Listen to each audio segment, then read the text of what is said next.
Thank you, Mr. President. We recently released the text of the supplemental, and this bill is about our national security, it's about our national credibility, and it's about our future.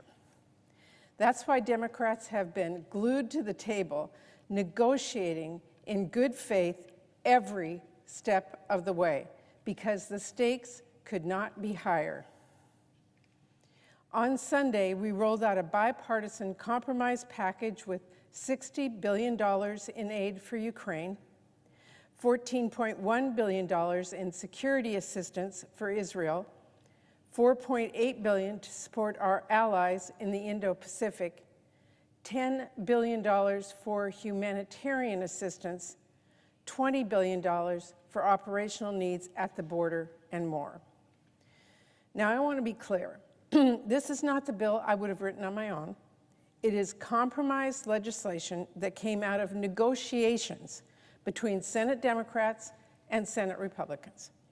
And as I've said before, I never believed that we should have conditioned emergency aid for our allies on unrelated partisan priorities. But Republicans demanded that. They insisted we needed not just executive action at the border or new resources, but policy changes. So my colleagues, the junior senator from Connecticut, senior senator from Arizona, worked around the clock, and now we have a bipartisan set of proposals just as our Republican colleagues demanded. Now, before I say anything else, this will not be the last word on immigration reform.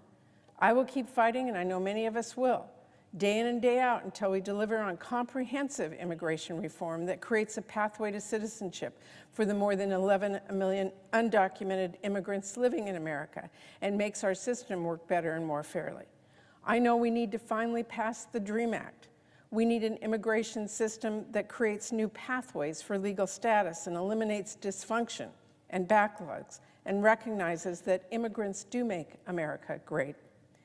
Immigrants are not just crucial to our economy, though they absolutely are. They enrich our communities and strengthen the fabric of our country in countless ways. And we should, of course, be inviting the world's brightest minds and hardest workers to make America home. That will always remain a North Star for me as we push to make our system work better and meet new needs as more folks come to our country, fleeing persecution and seeking opportunity. We also have to address the root causes of migration in a way that promotes stability and mutual economic prosperity for everyone. Now, the bipartisan compromise before us does not accomplish all of that. Border policy and immigration reform is a very tough issue, and in a divided government, compromise is required. So what we have in front of us is a tailored package aimed at addressing some of the challenges before us and one that can win passage in both chambers. I'm not thrilled with several of the provisions, but there are some important steps forward in this, like 250,000 new family and work visas over the next 5 years, pathways to citizenship for the brave Afghans who worked alongside our service members during the war in Afghanistan. The bill would help speed up the processing of asylum claims and ensure for the very first time everyone gets a written explanation of their asylum decision and provide an important down payment on new resources to clear the backlog. It would provide immediate work permits for folks who pass through the asylum screening so they can provide for their families and build a life in our country.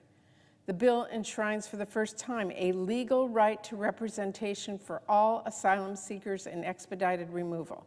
And especially important to me, it provides legal counsel for the youngest kids who arrive at our border without a parent seeking relief in the United States. It protects the president's parole authority, another means of preventing chaos at our borders. It helps ensure that documented dreamers, the children of H-1B visa holders, are not deported. And it provides those critical new resources, a 75% boost for our cities and our states and organizations around the country to provide life-saving support to migrants who are already here. It also includes funding to help resettle refugees fleeing Putin's war and other horrific conflicts across the globe. And it has significant new investments to not just detect and stop fentanyl at our borders, but to stop the chemicals used to create it way up the supply chain. So this bill does leave a lot to be desired, but it is a compromise bill. It takes really important steps to get urgently needed aid to our allies and innocent civilians, and it was crafted to win bipartisan support. Mr. President, I will be voting for this package because American leadership is on the line here, and because aid to our allies, including in Ukraine, and humanitarian aid to Gaza cannot wait a moment longer. I have tremendous appreciation for the tireless effort my Democratic colleagues put into negotiating away some of the worst and most partisan proposals. I'm not new to brokering deals here in the Senate, and I understand that in negotiations you don't always get what you want. In fact, you never do.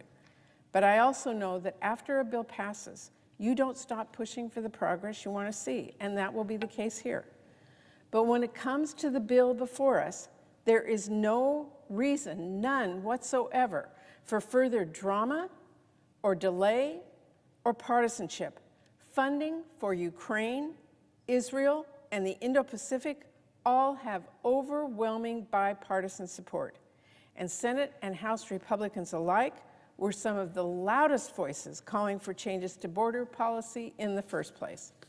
So despite the flurry of statements from Republicans we've seen in the past 24 hours rushing to judgment, I hope they will join us in moving the very steps that they demanded.